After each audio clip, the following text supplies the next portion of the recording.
La región de Murcia es una región atípica también en lo que respecta a la publicidad. Creo francamente que sería un error hablar de sector publicitario en la región y que tendría más sentido hablar de un sector de creatividad también y en ocasiones publicitaria.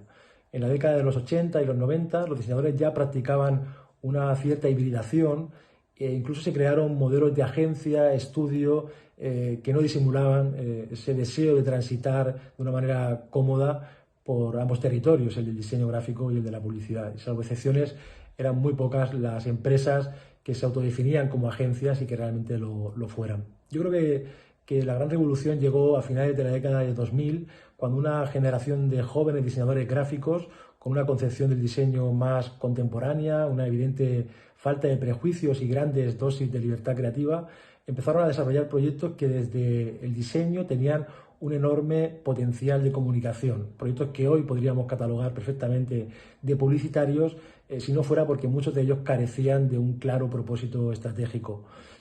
Aquella generación de diseñadores tenía una extraordinaria capacidad para conceptualizar ideas, estaba bien formada y aunque no tenía experiencia en el ámbito de las agencias de publicidad, descubrió que el diseño podía ser también una poderosa herramienta publicitaria. Sabían crear conceptos, sabían diseñar y de repente descubrieron que un buen copy convertía lo que hacían en algo diferente, en algo que ya no era diseño o no solo era diseño.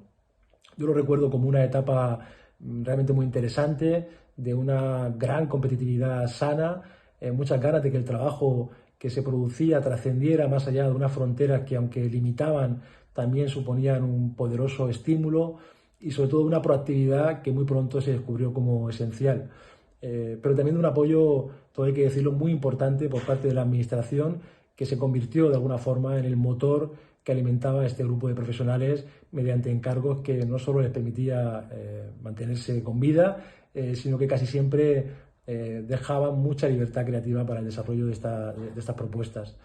Los encargos, por desgracia, casi nunca llegaron de las grandes empresas de la región, empresas que por aquel entonces todavía eran muy conservadoras y que tenían una visión de la publicidad como gasto y no como lo que realmente es, ¿no? Una inversión y una oportunidad para trascender y para vender. Cuando alguna de estas grandes empresas decidía invertir en una gran campaña de publicidad, cuando había por fin medios para poder producir, estas empresas se marchaban casi siempre a Madrid a dejarse guiar por agencias más reconocibles.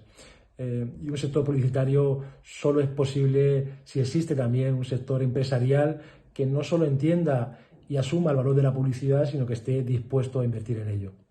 Aún así, durante 5 o 6 años, algunos de estos estudios y profesionales de la región lograron desarrollar proyectos para clientes muy pequeños, clientes locales, que consiguieron los más importantes reconocimientos en festivales de publicidad internacional. Yo creo que es un caso paradigmático que no se ha vuelto a producir en ningún otro lugar de eso que llamamos periferia en nuestro país.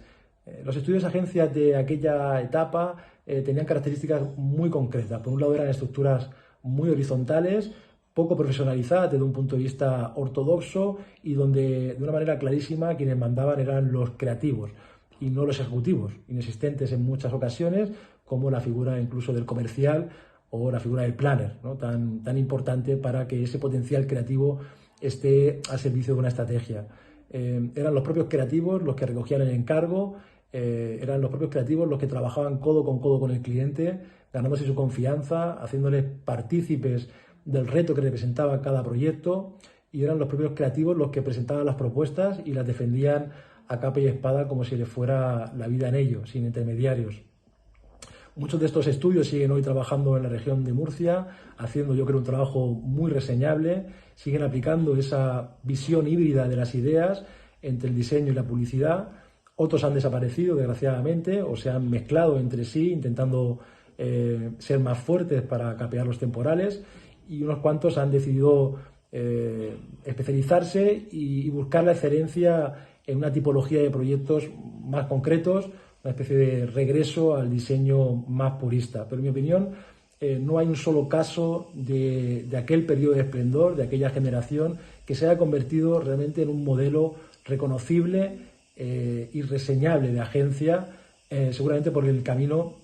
hubiera sido necesario perder esa libertad que esta generación defendió a capa y espada, o porque en la región de Murcia pues, no hay todavía un mercado maduro y preparado para un modelo de agencia creativa y sostenible, si es que este modelo tiene algún sentido en estos momentos. Aquella visión publicitaria del diseño es algo que de alguna forma se ha instalado ya para siempre en la mente de las nuevas generaciones, y aunque es cierto que la aparición de un sector audiovisual cada vez más profesional, la importante labor también del asociacionismo, la posibilidad de estudiar publicidad hoy en la región de Murcia en 2 universidades, pues unida a un relevo evidente generacional en las empresas, está cambiando a gran velocidad el panorama regional. Sigo viendo aún lejana la certeza de un sector publicitario en la región de Murcia.